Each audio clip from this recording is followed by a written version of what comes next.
Now we're coming towards the end of this project here, and there are a few things I want to show you. So I've more or less got my building completed. I have my ground floor done with my rooms in position.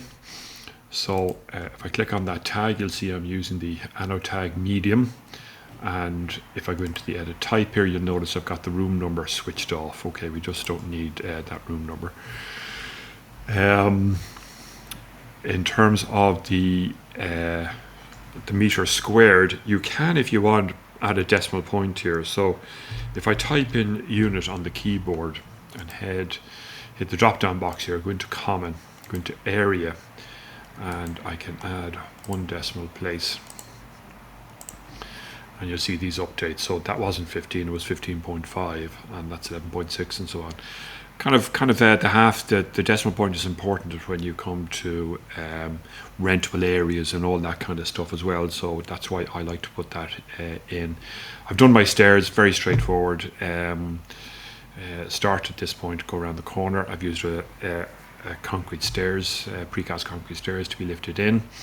Here's my lift, and there's the lift door. That's the lift door is in your template doors folder.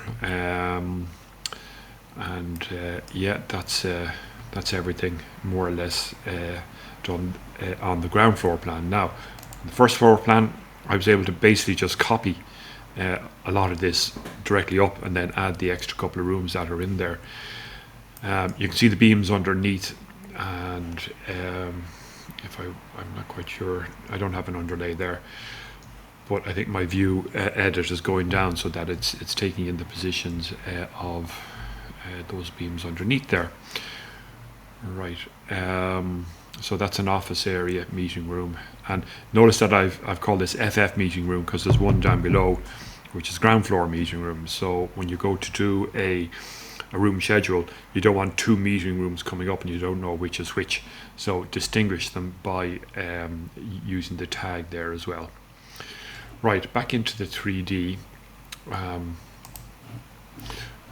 In the ground floor, one of the things I'm going to do here is I'm going to add a plinth around here, because I like to have my building kind of on solid ground, if you know what I mean, rather than floating in space. So that is simple enough. It's basically a floor, an architectural, and it will be something like a concrete ground deck, something like that. And I shall get in here.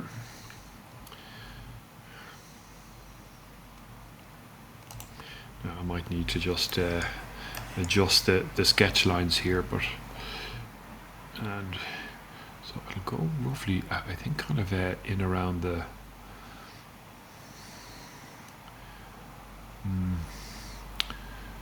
that is that outside deck. Look, I'll just put it in there for the moment. Okay, and then I'm going to go into my offset command here. I'm going to offset this 1200 to the outside, like so. Like so, and I might just add, seeing as the entrance is in here, I might just add a bit of a 2462. Add a little bit there. I can split that now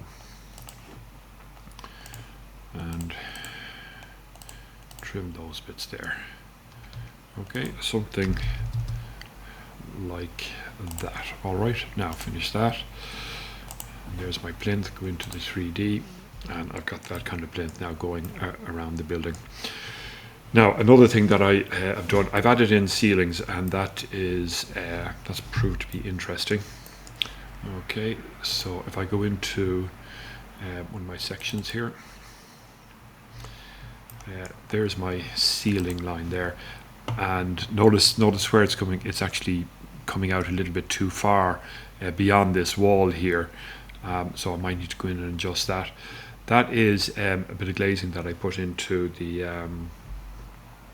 canteen area overlooking the office area here, and I don't seem to have a ceiling over that, and I probably would need to have one. Again, the ceiling in this case serves 2 purposes. One is that it'll hide the services that are required for hot and cold and air intake, air outtake, all that kind of stuff. But also it'll host lights. So if there's going to be an office here, you need good lighting levels and that. All right.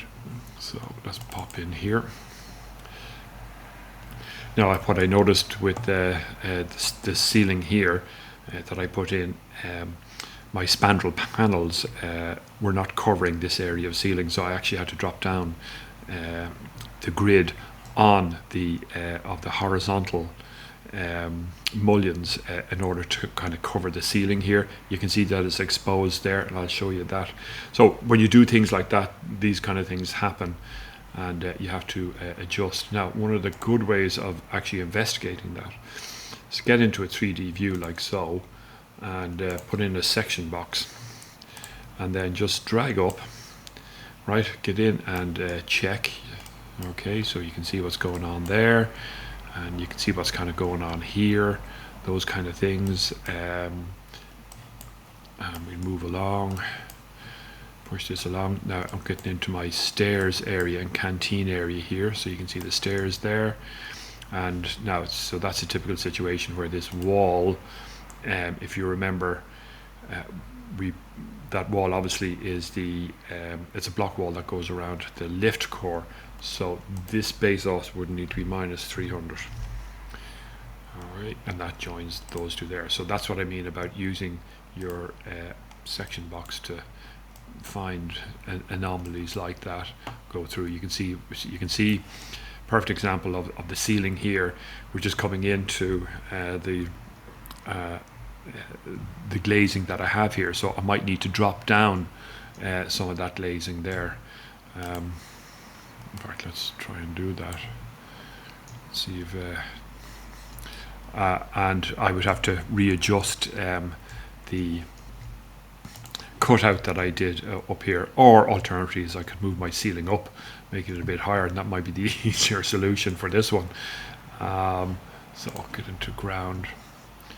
Let's just pull that section back to where was it? In around here somewhere. So let's get in there.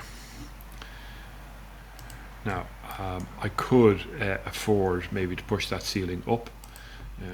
Let's make it 2.9 up to there, and I'd have to do that wherever else that occurs. And bring it up to 2.9. You know, something like that. Now you'd have to go through the sections and make sure that they are all there. Let's just get back into our 3D here, and that's just about not exposed by the glazing here.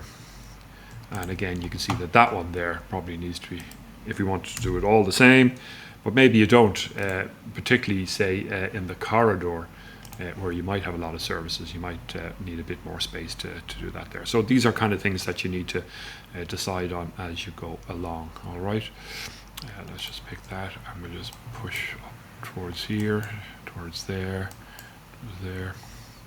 and again. All right, so that is a good exercise to do, and then you can switch off your section box like so. Now, I was reading through the brief here, and so let's see what Pierce is looking for here. So he's looking for ground floor plan, first floor roof, and foundation. So we put 2 on one A1, and we'll put these 2 on an A1. Try and get the 4 elevations on one A1 sheet. We get 2 building sections on A1 sheet. Wall section and a wall section and a base study. So the base study will be 1 sheet alone. Probably gets 2 wall sections on 1 sheet too, and then we get into the details there. So I'm going to set up the first sheet for you just to show you how to do this, and you can follow on from there. So in your template here, you've got a vertical sheet. Okay, that's the first one I'm going to use, and I'll bring over my ground floor plan. Okay, now, so first thing we're going to do is activate the view. I'm going to activate the crop box, and we're going to drag that all the way, bring it nice and tight here now, like so, and here. All right, we're going to activate the annotation crop as well. All right, and so let's activate the crop box. There it is there now. I will deactivate that view, and I'm going to position this. Okay, now here's my view title. So I like to use this one here, title no line with detail ref. I'll put that one up there. Okay, back in to activate the view, turn off the crop box. Now, so that is kind of neat and tidy and set up there. Bit of room here for notes here and notes here. That's what I'm thinking about there. Let's do the first floor plan.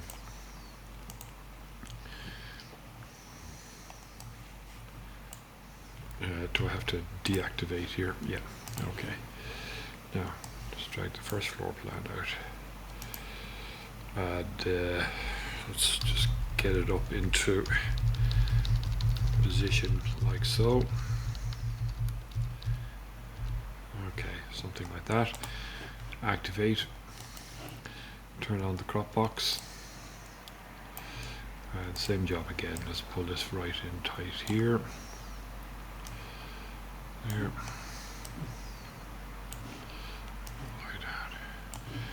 Okay, let's activate the crop box now as well and turn on the annotation crop. Okay, let's get in and get the title block. So let's deactivate now. Title block, shift it up and swap it out. And I'm just going to move this so it lines up with the other title block up here. Now, sometimes you can line this up. I want to get, if you like, the kind of grid lines lined up. And it'll be somewhere like so, something like that. Okay, now turn off the, activate again, turn off the, and deactivate. Now, so there's the two, that's the ground one first, over to your title block here, okay, and if you click out and scroll up to the top now, you can see we've got, this is going to be project 4, it's 831XXM3, which is a 3D model, the sheet is 001, status 2. Put in your name here, okay, caps is on.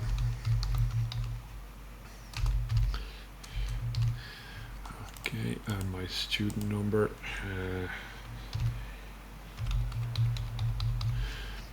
apply, and that will update over here. And now once you've got all of those into position, you can, each time you create a new sheet, you can start to fill in the title blocks there as well. Okay, so I'm going to set up my sheets, and then in the next video I'll come back to you and show you the sheet setup. We might talk about dimensions and a few other bits and pieces as well in the next video.